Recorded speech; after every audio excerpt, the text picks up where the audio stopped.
Yo, what's up, everybody? Fairway to Heaven here. We're going to be live in 1 minute talking the Wyndham Championship and whether we should be playing Webb Simpson at 75% ownership or not this week. Yo, we'll be back live 60 seconds. Stay tuned.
What is up, everybody? Welcome to Fairway to Heaven right here on the DSM Media Network. We're live, Facebook, Twitter, Twitch, YouTube. You know the drill. Like, share, retweet, follow on all different social media platforms, wherever you're watching it. If you want to get involved with the show, head over to the DSM Media YouTube page. Make sure you hit the like and subscribe button.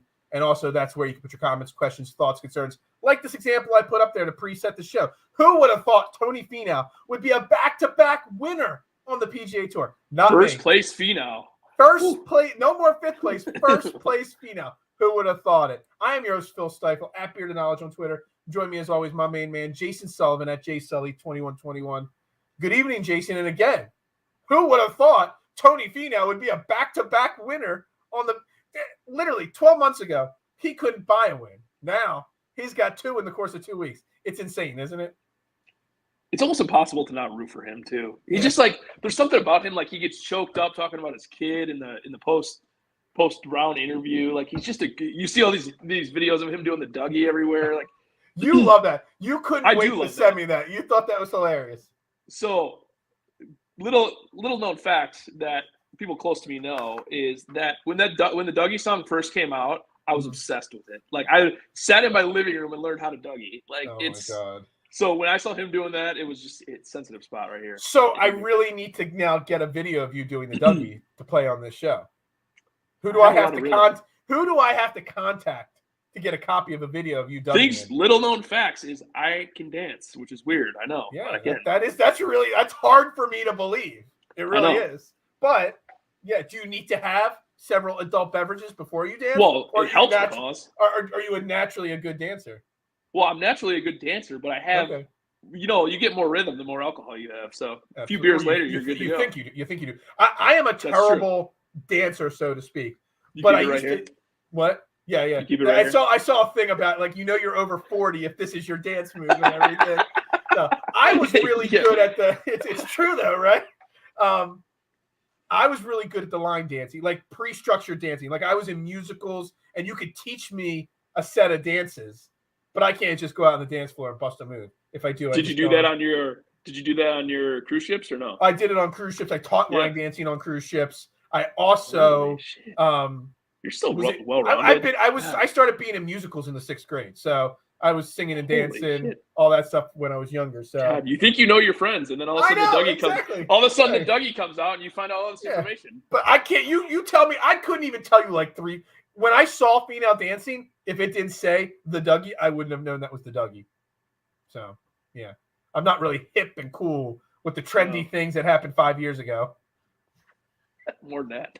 All right, anyway, Tony Finau wins twice in a row. He is not in the field this week, so he cannot win 3 weeks in a row. We're down in Greensboro, North Carolina. North Carolina, it's Flair country. Ric Flair just had another final retirement match this past weekend. Don't go watching it. You will worry that a 73-year-old man is dying in the ring. But we're in North Carolina. the Wyndham Championship, Sedgefield Country Club. Really kind of, as I was reading up on it and refreshing for this week's event, I remembered how unique of a course this is. Two key things stood out to me, Jason. 8 par 4s ranging from 440, 450 yards. And then I saw a stat, I forget who wrote it, over 30% of the approach shots land in the 150 to 175, proximity range. That's insane. That's like short par 4s and mid-range iron, or well, for them, short irons, us mid-irons. That's a really, really large amount of shots this week that are going to come from two very narrow, yardage ranges. And that Absolutely. really plays a big effect, doesn't it?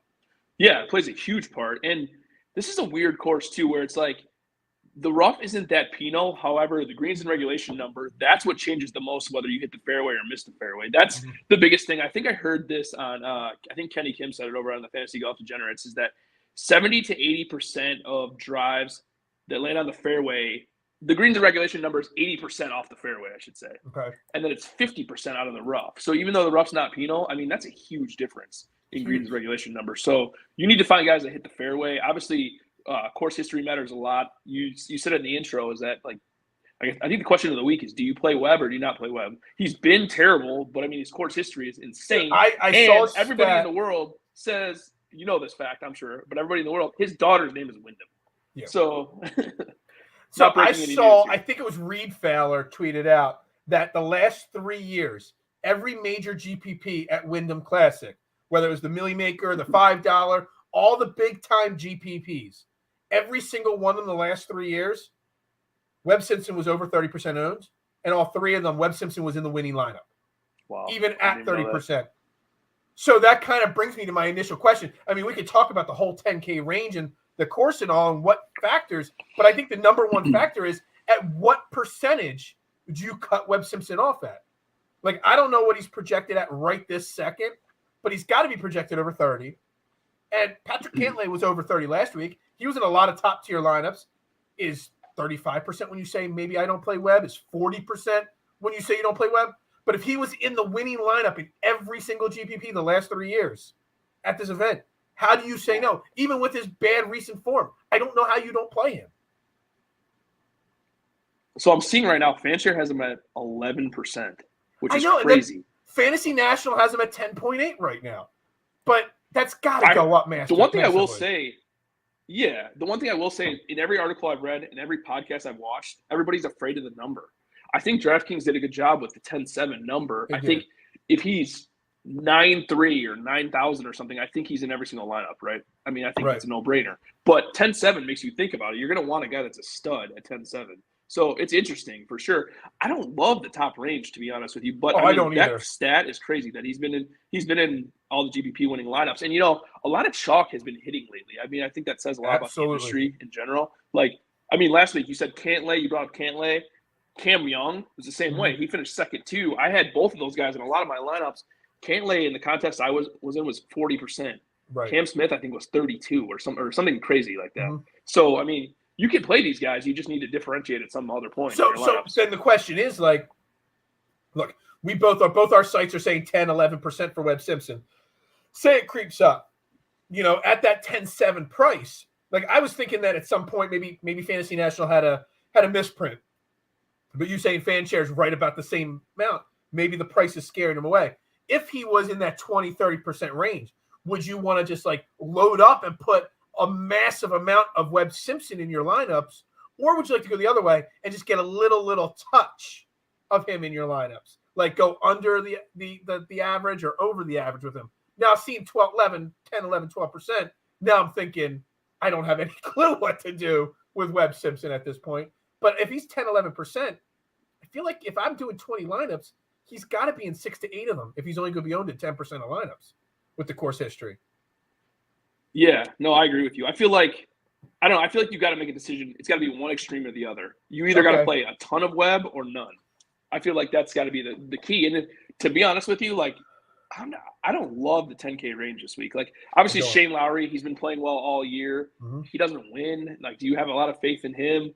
Sungjae Im's been awful until last time he played was at the 3M. He finished second. So obviously decent form. Zalatoris Right. has been okay, but this doesn't seem like a course that would fit him all that Right. well, although this seems like a better week than last week. I mean, I don't know. I really don't know, to be honest with you. Yeah, I could easily see starting your lineups in the 9K, to be honest with you. The 9, see, the way I was looking at it, it was going to be Webb Simpson, one or two guys in the 9K, and then a lot of 8 and 7K. I mean, I'm getting back to, and the last couple of weeks have kind of changed my philosophy a little too much the last couple of weeks, which I promised I wouldn't do it. And I stuck to my philosophy a lot longer this year than I did last year, but I've kind of gotten away from it. And that's not worrying about ownership percentage.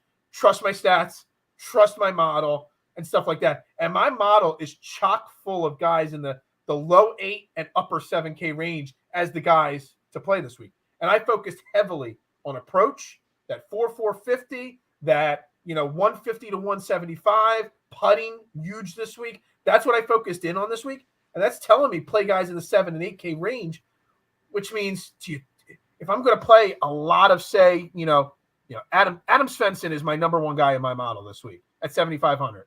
Now, he doesn't have great course history or anything like that. Do I play a lot of Svensson and Webb Simpson and just go that direction? Trust my model, trust the course history on Webb Simpson, and worry about the ownership percentage everywhere else. You know what I mean? Don't worry about it at that point. Because, I mean, is Lowry really motivated to win? Some JM's been awful. Horschel's got 17, 18% ownership projections next to his name. I like Horschel this week, but is it worth it at 10-3? I don't think so. I don't think you get great value in the 10K range at all this week. No, that's a good point. Another interesting thing I heard today about Shane Lowry is that his clubs are currently missing. Oh, I didn't know from that. his flight. So I'm sure he'll have them by the time the tournament starts, but he's not going to be able to practice this week. Mm-hmm. So I don't know if you want to weigh anything to that. But to me, when I look at the top guys, like you had all great points about the top guys, but when you look at them, do you see that much of a difference between Horschel, Sungjae, Lowry, and then going down to like Henley, Connors? I mean, Adam Scott, Varner. Like, there's not much of a difference between those guys to me. Right. I'd rather start in the 9Ks and see if you could plug in, at least two of those 9K guys and start from there. Yeah, go 2 9K guys and 2 7K guys, and just figure out where the rest, falls. I actually, if we're really going to trust course history, and I really think course history matters at this event, I really do. If you're going to trust course history, there's guys that even model half decently and have great course history in the 6K range. There's a couple. I'm not going to say nobody in the 6K range is a great play, but there's some decent, solid plays in that 6K range. So you could conceivably build a lineup with, hey, you mentioned that 9K range. You could go Scott, Varner, Connors and still grab one guy in that 6K range, a couple of 7K. You can build a balanced lineup that if you're going to trust course history, totally, totally worth it. So we really just talked for 10 minutes there, and we didn't really answer the question, what are we going to do with Webb Simpson? And I normally use this conversation point with you as the way to kind of settle. Like if I'm on a fence one way or the other, I just made myself more confused in the last 10 minutes. Yeah, I was going to say, except I don't have an answer for you. I think you don't have an answer for me. I don't have an answer for it. Like it's literally. I know that's a cop-out, but I feel like it's got to be ownership. If he really, truly is going to be 10% owned, I think it becomes a no-brainer. How do you not – I mean – yeah. The course history alone tells me to play him. Just the last 5 years, just going back 5 years, because I could pull up all of them. But, he's never missed a cut here, period. But the last 5 years, 7th, 3rd, 2nd, 3rd. I mean, he's 20-1 to win it. I think that was his first ever win was here, too, as well. It might be. A while back. Fantasy Nationals tournament history only shows the last 5 years. I would have to click through the profile to get all the history here. But he's never missed a cut. I remember looking at it yesterday, and he never missed a cut here, and he's got like 6 or 7 top 5s in the last 9 years. And like, how do you fade a guy who named his daughter after the tournament? Exactly. It's like, if the tournament was called the Jackson Sullivan, I would have to play my kid. Yeah, I mean, I don't know if he stays under 15%. Is that where you have to slam dunk play him nonstop? I feel like you have to, yeah. And you got, and I feel like what I said. I feel like you have to go. Either, I'm not going to say all in, but you got to go mostly in or not in at all. Like, I feel like there's no in between. So I have a question for you. So, it's 1 or 2 clicks or 18 to 20 clicks. Yeah. I have a sidebar question for you. So I was listening to the Tour Junkies today, a really good podcast, and they're saying if you had to name your kid, so you don't have a kid, but if you did have a kid, you had to name your kid after one of the golf tournaments, what would you pick the name to be? Oh man. Since Webb named his kid Wyndham, his daughter Wyndham. So Yeah. Pat's opening comment was Barracuda. That he would name his kid Barracuda. Yeah, Like, that's awesome. That's the winner right there. Yeah, I guess so. St. Andrew for St. Andrews. I don't know. No kid of mine would be a saint though. So Augusta. That seems kind of the that sounds a typical little answer. Greek. Yeah, it does. Yeah. No, I don't know. Not the Detroit Open. Not the Rocket Mortgage Classic. That's not the Rocket Mortgage Classic. We know that for sure. Nothing that's on the Live Tour. We're not naming our kid after anything on that tour. Yeah, I don't know. That's an interesting question. I'll have to get back to you on that. I just thought that Pat's answer of Barracuda off the top of his head was it's a great name. Yeah. He's like, I would call him Cuda. Wyndham actually sounds like a real person's name too. I'm sure there's more than one person named Wyndham out there. So especially in that area, that part of the country, I'm sure there's a lot. Exactly. All right. So you mentioned the 9K range. I got four. No, it's okay. I think it's a hilarious question. You just kind of caught me off guard. I don't have a good answer for you. I wrote 4 of the 5 names down as potential plays in the 9K range because I do like it. I don't have Tyrell Hatton down, but I've got the other 4 guys, whether it's for course history, which 3 of them have great course history. Corey Connors, you would think has good course history, but he has okay. He missed a cut once. He's got a 22nd and a 45. I mean, Harold Varner, he's 5 straight cuts made here with 2 top 10s in those 5 years. Henley, I really think Russell Henley can win. He was the first bet. Well, he wasn't the first bet. My first bet was just a joke because I saw PJ Tout going all in on Denny McCarthy, and because he called Kisner last year, he had an epiphany this year on McCarthy. So I'm like, you know what? If he's gonna have an epiphany at the Wyndham Championship, I'm just gonna follow him every week. So I did bet Denny McCarthy first, but Russell Henley was my first realistic bet. So I got Henley, Connors, Varner, and Scott all as plays. I think you could probably convince me even on Hatton. Who do you like the best in that range? I think it's Henley and Connors for me. Okay. I mean, Henley, for all the reasons you just said, I think he's going to be massive chalk. He's probably going to be the highest owned guy in this tournament, I think. Right now, Henley's at 19.2, just behind some JM who's 19.4. I still think that's worth a play, to be honest with you. I think, I like Henley better head-to-head. I like him better than him. Absolutely like Henley better. So you're talking, he's in good form. He has T10 last week. T7, T9, and T31 in his last 3 here. So obviously that's great. Second in tee to green, first in approach, third in birdie or better, second in DK points. I think that's the case right there for Henley. Henley's a better, right now on my model, he's 4th in my model because he's first on approach, 6th on that par 4 proximity, 5th the ball striker. He's ranked 77th putting the last 36 rounds. Isn't Russell Henley a better putter than that? Yeah. I think he must have had 1 or 2 bad tournaments putting wise, and that skewed that number a little bit. And that's the same thing with Denny McCarthy. McCarthy's the same way. He's been awful putting his last 2 tournaments, which is weird because he's probably the best putter on tour. So, no, but I like them, and I think Connors, like you said, his history is kind of mixed here. He's a lot better now than he used to be. Obviously, I mean that's not saying much. He's been for the past year and a half or so. He's been a stud golfer. So I like Connors a lot, and then HV3, I think. Depending on his ownership, I like him a lot. I think he sets up good for this course. As long as he can keep the ball in the fairway. Varner's at 12.4 right now. Connors is at 16.3. Yeah, I think that's good for Varner. I mean, he just needs to keep – his biggest thing is he needs to keep the ball in the fairway. If he does, he can contend. I am really intrigued by Adam Scott. Adam Scott wasn't originally on my list. And then I started thinking about last week. And so I clicked on it, and he lost like 4 strokes putting almost 4 strokes putting last week.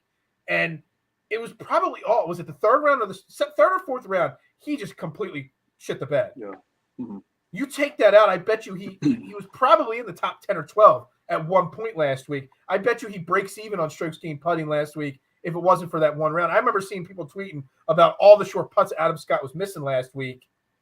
I'm intrigued with Adam Scott. I'm intrigued with all these names in this 9K range. This might convince me to not play Webb Simpson, just to put 1 or 2 lineups and then just go super light on him and just stick to this 9K range because I love Varner, I love Connors, I love Henley, but Scott kind of really intrigues me this week. I don't know. I mean, before last week's 37th, he had a 14th and a 15th at the last 2 majors.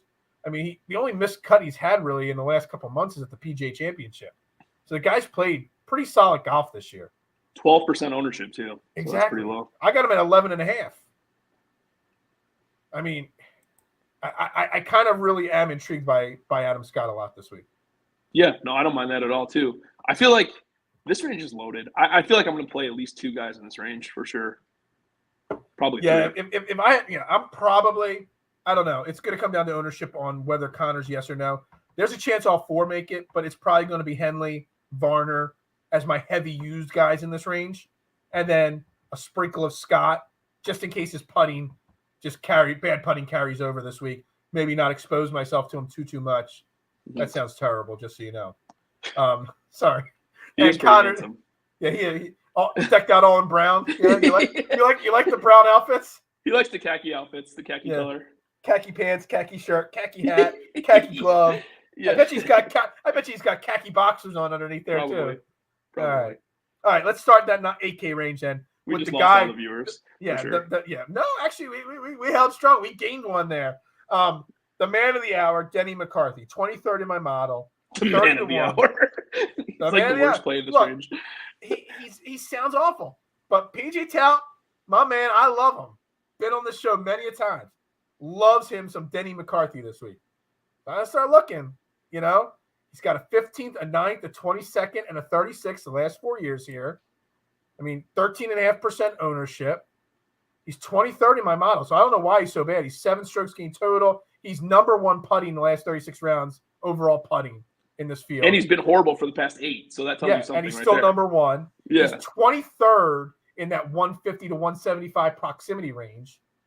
Really, the worst thing he's got on his resume is his approach ball striking, and that's still middle of the field, really.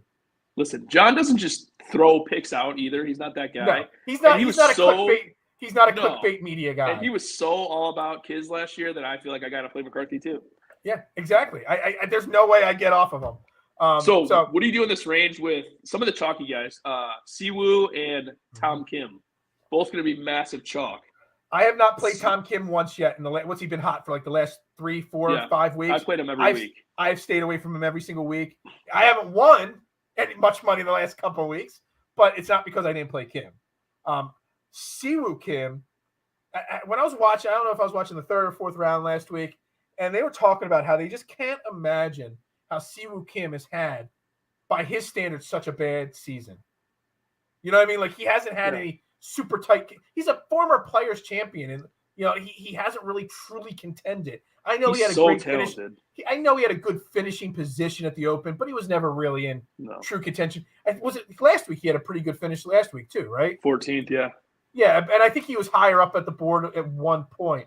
I think his thing's mental. Like, he has so much talent. Like, it just, like, when you look at his stats, you're just like, how is a guy with this much talent this bad in a stat model? Like, it's kind of amazing. But, like, you look at his course history here, 5th, 3rd, and 2nd in the past 3 years here. Like, I mean, 20% owned. He's always the risk to withdraw when he plays shitty because that's what he does.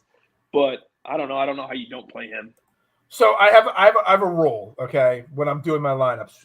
I always add extra bets as the week goes on, but I always make 4 or 5 initial outright bets.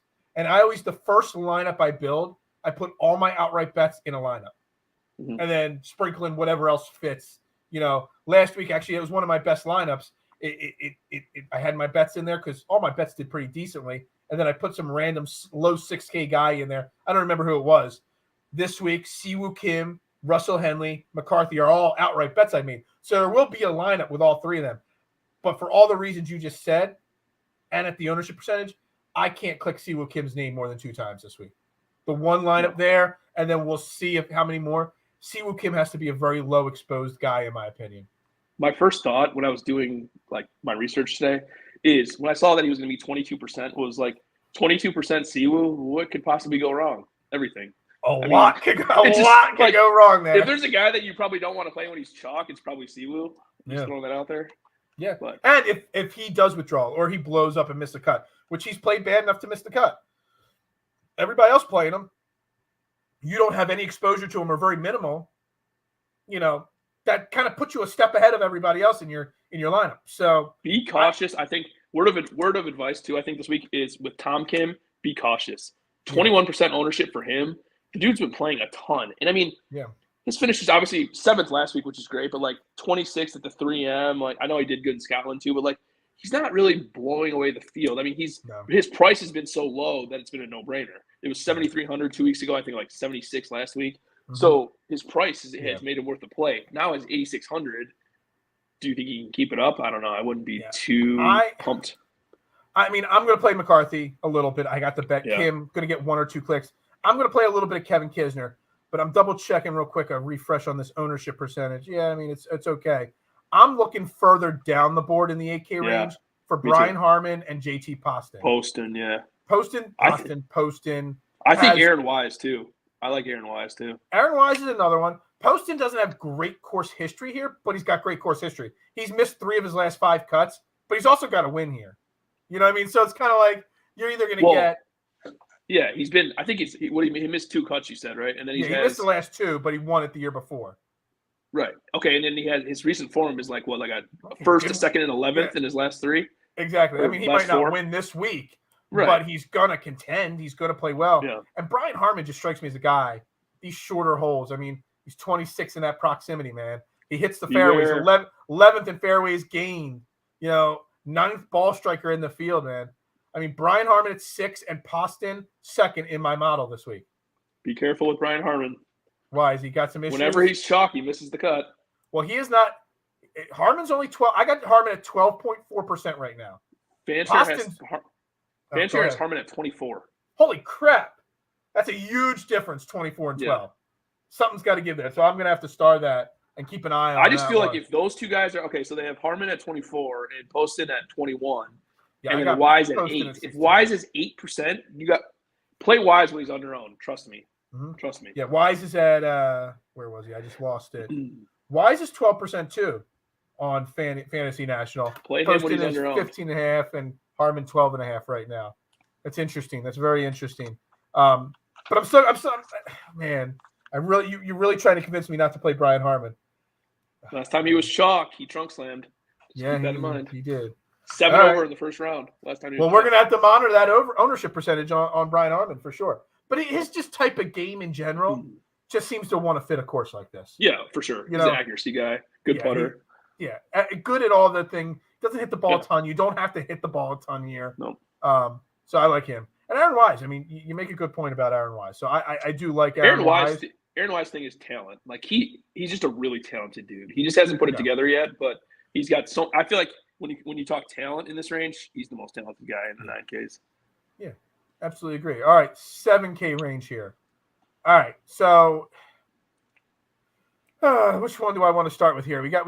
Like I said, I got 4 guys, 5, 6 guys from 7,400 up that are in the top 16 of my model in this range, including Adam Svensson, who's number 1, Hubbard at the top of the 7K range at 11, Stallings, Long, 9, 8 in my model. So 4 of the top guys in this range are in the top 11 in my model. 3 of them in the top 10. Do you like this range? I do. I like it. I don't love it. I like it for sure. I think Stallings is probably the best play in this range at the top end, at least. Plus, he's coming off great performance last week. He is. Yep. And Streelman's interesting to me too. I feel like he was T7 here last year. He's been playing decent, not great, but I feel like his game sets up for this course. He's kind of like the right-handed Brian Harman of this course, I feel like. Just like good short game, 8th in fairways gain, 13th in 150 to 175. I feel like he's not going to blow you away, but I feel like he's just solid for this course. And I think a top 15 is definitely in the cards for him. My favorite play in the whole 7K range, though, is Taylor Moore, 7,300. The dude has been on fire. I mean, I played him a lot last week, which was great. He was 6th in Detroit last week. But 21st at the Barbasol and 24th at John Deere. His game is just trending. Dude has so much talent, and he's just another guy that just hasn't put it together at all. So Taylor Moore, I love this week for sure. Yeah. You already mentioned my favorite play, and that's Scott Stallings. It was one of my first bets. I mean, when I saw Scott Stallings 70-1 after the way he played, and I worked a lot this weekend at the pizza shop, so I had golf on all day Saturday, all day Sunday. So I worked a lot, so I watched a lot of golf. Well, the TV is the TV's right by the counter where I take everybody's orders. So I got to see a lot of golf. I got to see a lot of Scott Stallings this weekend. The guy kind of impressed me. The guy's got some game. It's been a while. I think it's been a long time since he's won. It's up and down. He's streaky. He's super streaky. It's not like he's a rookie or anything like that. No. But I love him this week. I think he's great play. And where's his ownership at right now? Let me get back 13. to that screen. Yeah, 13. I got him at 13 too. Yeah. I mean, I love that. Adam Long, another guy, 12%. I like him a lot. CT Pan, really good course history here. I hate CT It goes Pan. down. I hate CT Pan in general. I don't know why. I just hate CT Pan. The last time I played, didn't he withdraw from an event or get DQ'd or something like? No, he WD'd after lineup lock. Yeah, exactly. And I had that week. I had literally like 40% of my lineups with CT Pan in it. So I was instantly dead in the water. And I played him because you liked him so much. Yeah, but again, he fits well here. You know, he's a good putter. He's good. That's me, assistant captain. CT and Pan. What? That's me, assistant captain. Assistant captain. Okay, gotcha. Matt Wolf is the captain. He'll always be the captain, but we never have to worry about him again. No, he's dead to us. For real. He's dead. He's dead to the PGA Tour, honestly. At this point. Yeah. He's literally dead to everybody. But I do think that as long as there's no question marks about him playing, which there always will be, I think CT Pan's a good play this week. Steven Yeager's another one. I like him. I bet him outright as well. Yeager. Yeah, he's just a birdie. Love him. He's another guy.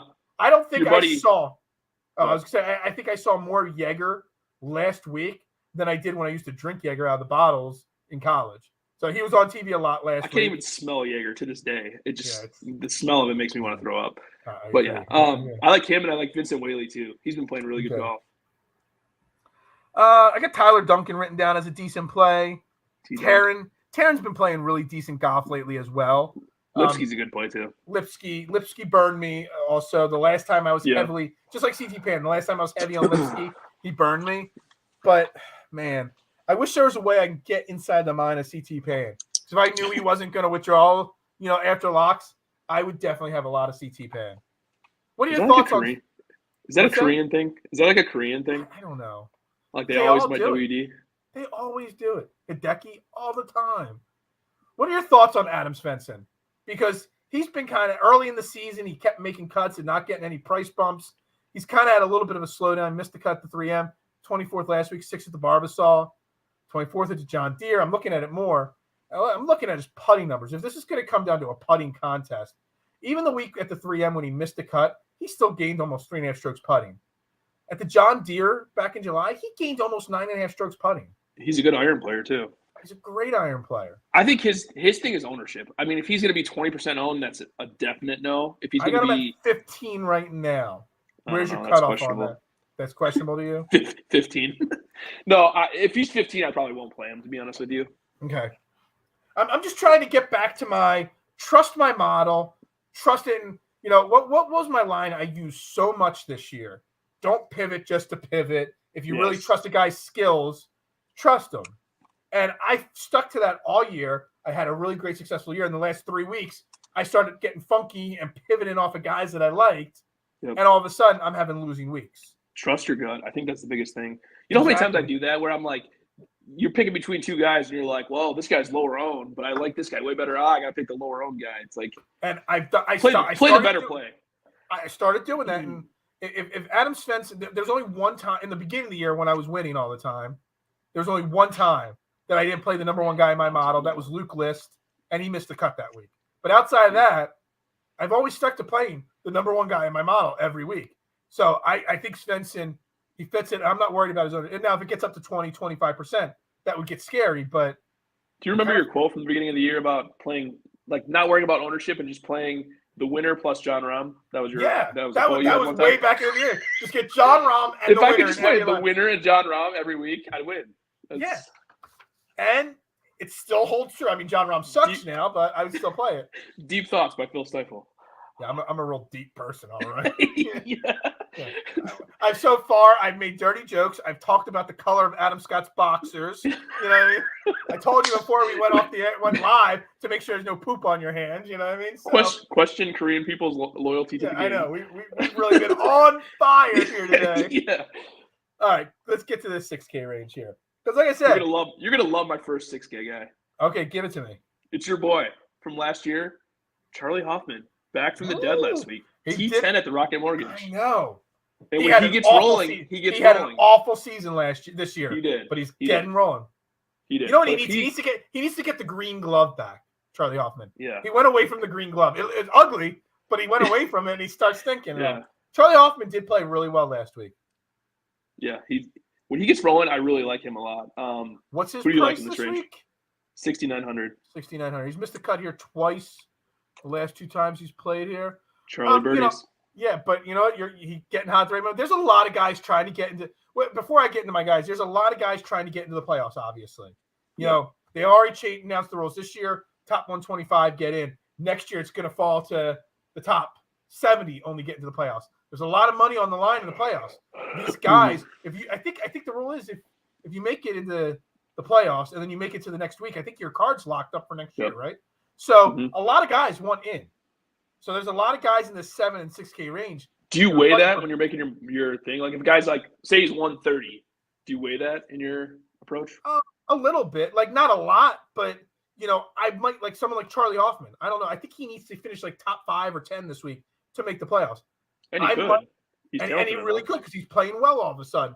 You know, it's not going to be the final determining factor where you said, you know, a few minutes ago, like, you know, I got 2 guys, one's 10%, one's 20%. You know, I'm going to go with the 10% guy. You know, if I'm down to 2 guys, Charlie Hoffman, and look, I like Rory Sabatini. He's not great in my model, but got great course history here. Amazing history, yeah. Amazing history here. You know, I might think about Charlie Hoffman because he's fighting for that, you know, that last playoff spot. If you're just putting him up, like who's a better golfer, Sabatini or Hoffman? It's Hoffman, for sure. Exactly. So Sabatini, I don't know what Sabatini's odds are for the playoffs, but Charlie Hoffman's a guy that could actually legitimately finish in the top 5 if he plays like he does last week and get into the playoffs. Sabatini, he's got crazy course history here, but is he going to finish in outside or? I mean, he's got a 10th, a 6th, and a 4th, so I shouldn't say he won't finish in the top 10, but the odds say he's not going to be a top 5 winner this week or contend. You know what I mean? Right. So, you know, it definitely plays. He's like I feel like he's more of like a cup making type. Like he's going to finish like he's a cup maker. He'll finish 40th, but if he had these numbers and everything I see about Rory Sabatini this week, if it was a week where it was like a stacked field and I wanted to play 3 or 4 guys in the 10K range and I needed a 6K guy to bounce out my lineup, and this week's stats for Rory Sabatini were there, I'd be all over him. I do like him. I still haven't ruled him out completely, but I do like him. Yeah. Chesson Hadley's another guy with really great course history here. Finished 15th last year, but made 4 straight cuts at this event. You could see me maybe playing a touch, a little smidge of him if I've got to. See, the thing is, this week, I don't really think I have to play a lot of 6K guys. I'm going to try to avoid the 6K range as much as I can. I like Brandon Wu. He's got pretty good form. Hayden Buckley's good. I was going to say, Hadley's also the 4th best putter in the field. And that kind of tricks me into liking him a little bit this week. Sorry, I didn't mean to cut you off. No, it's okay. My bad. But yeah, Brandon Wu and Hayden Buckley both have pretty good form too coming in. Yeah. Who was the other guy? Oh, I liked Ryan Armour, but Ryan Armour, what do you get? Withdrawal or whatever. He was a good fit. He was like my favorite play in this range. And he has good course history and he's super accurate. I liked him too. Hey, on a positive note, at least he withdrew on Tuesday and not, not Thursday morning at 10 o'clock. 9 o'clock. Yeah, exactly. What about here's another guy that, not played good golf this year. We don't even see him play much anymore, but he's got really good course history also. Terrible in my model, but again, played well here at this course. Rafa Cabrera Bello, a guy I used to love a few years ago. Me too. He was one of my favorite golfers on tour. I was like, this guy's going to win a golf tournament. Do you remember when we first started playing DFS golf, it was like you plug him in a major and it was like a guaranteed like top 15 every time? He was like the current day Bobby Mack. Yeah, nobody would play him and he'd be like 5% owned and he'd finish like 8th in a major. All right, so I got 2 cheap guys that I kind of like this week. One's got good course history with a great finish last year. Finished 2nd last year, and he's off. He's 120. How many people are in this field? Because he's 128th in my model. So it can't be, many more people below him in my model. But a 2nd last year, 31st and a 39th the 2 years before that. That's Roger Sloan. And Vaughn Taylor, actually, for a guy at 6,400, actually finishes in just outside the top 30 in my model. Vaughn Taylor's actually played for a $6,400 price guy. I know he's missed the last 2 cuts, but he's played really decent golf this year. So Sloan. Sloan's been good, I think, the last 2 or 3. Yeah, if I'm not mistaken. They both are kind of guys that if I want to go super heavy on Webb Simpson, which I still haven't made that final call, or if I want to go with lineups with Henley, Varner, and Scott in them, you might want to sprinkle in 1 click of Vaughn Taylor. It's something I've been thinking a little bit about. And I know we really stick to this whole, you have to have a certain number or less players in your player pool. Starting to go pick 4 guys. And instead of, like, for me, my top guys, last week was different. I had 9 with Finau as my top click guy. But normally my top click guy is 12, 13 out of 20 lineups. And then I got a lot of guys, 8, 7 times clicked and stuff like that. And I stick to 20, 22 names. I'm thinking of a strategy where I take 3 guys. Just say this week, for example, Webb Simpson, Harold Varner, and Russell Henley. And all 3 of them get 15 clicks. But then I play 25, 27 names in my pool, and I put 1 click of Sloan, 1 pick of Bello. And I have, instead of having, do you get what I'm trying to get at? Yeah, for sure. Sprinkle at the bottom instead of at the top. Sprinkle a little bit less at the bottom, because when I have 20 guys in my pool or 21 guys, everybody's getting 4 or 5 clicks at least.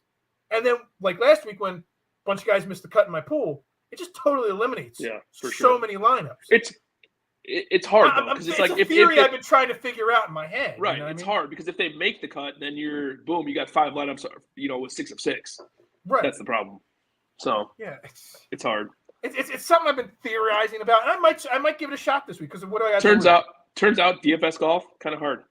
DFS golf is so freaking hard. People are so smart now. Yeah, exactly. And there's so much information to consume. Do you got anybody else in this 6K range here? No. What are your bets for the week?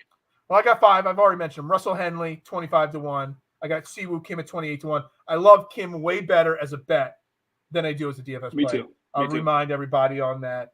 Denny McCarthy, 30-1.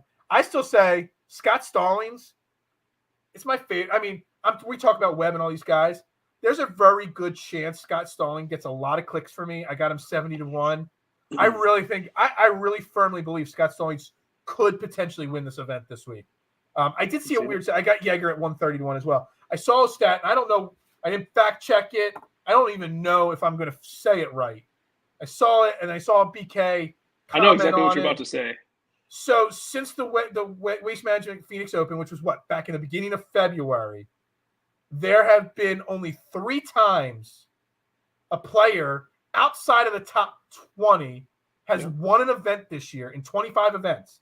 When someone in the top 20 has won, or top 20 has been in the field.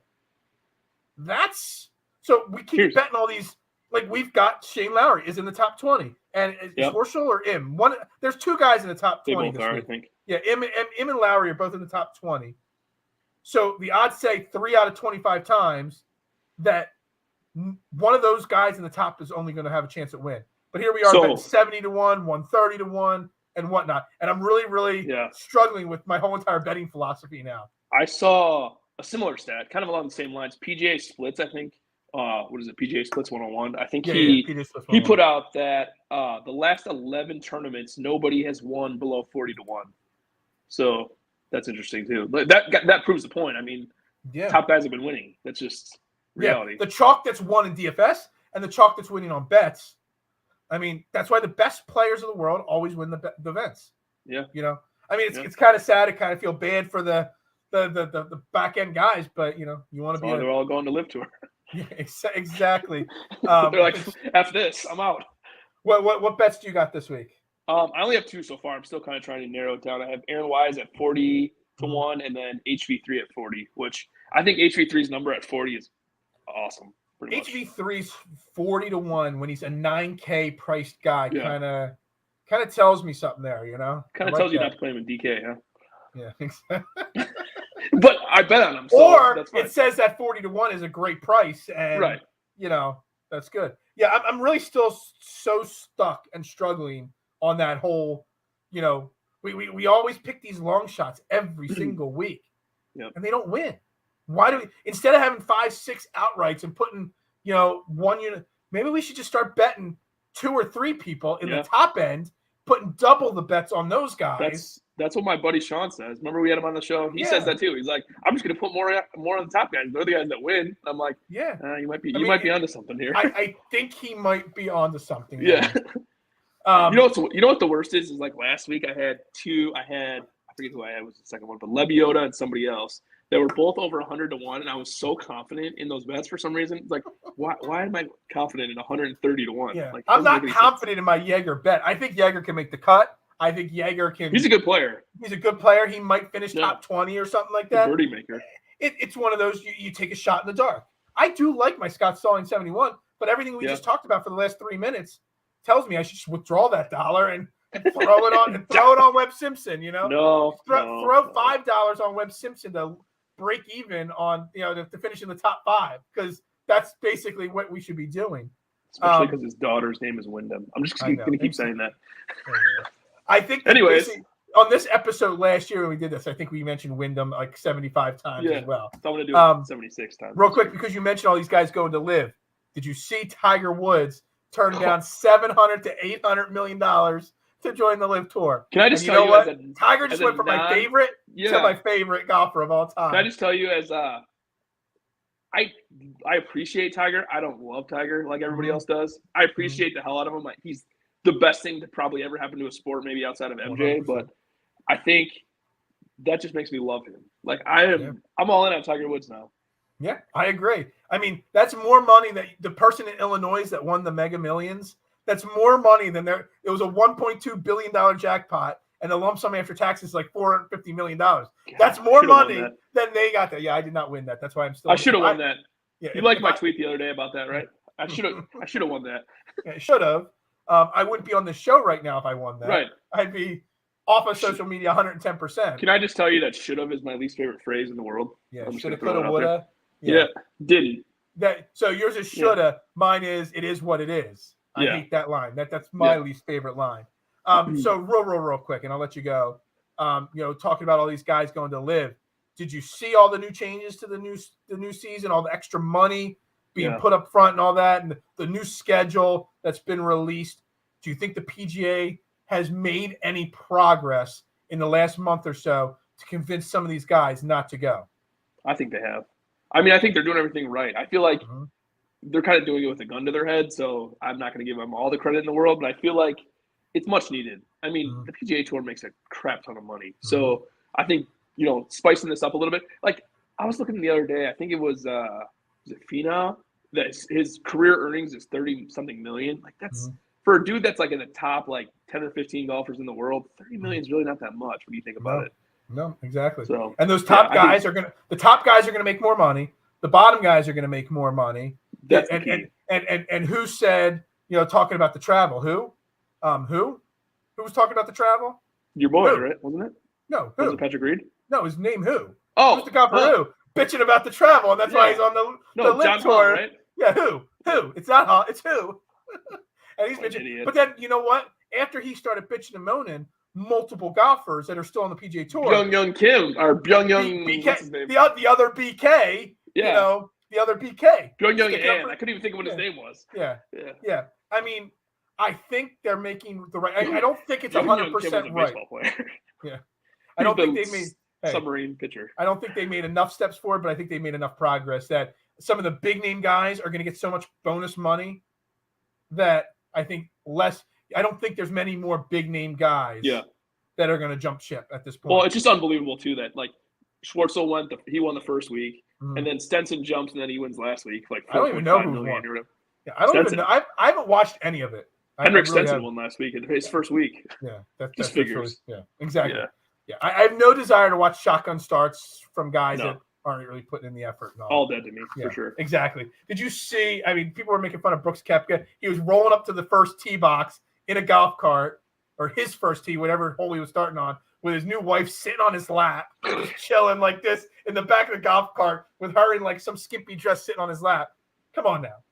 I hate him. Really? I mean, dead to me. Dude, there's like the golfers on the putting green were hitting like it was like a mini golf putting green with like obstacles on the practice putting green.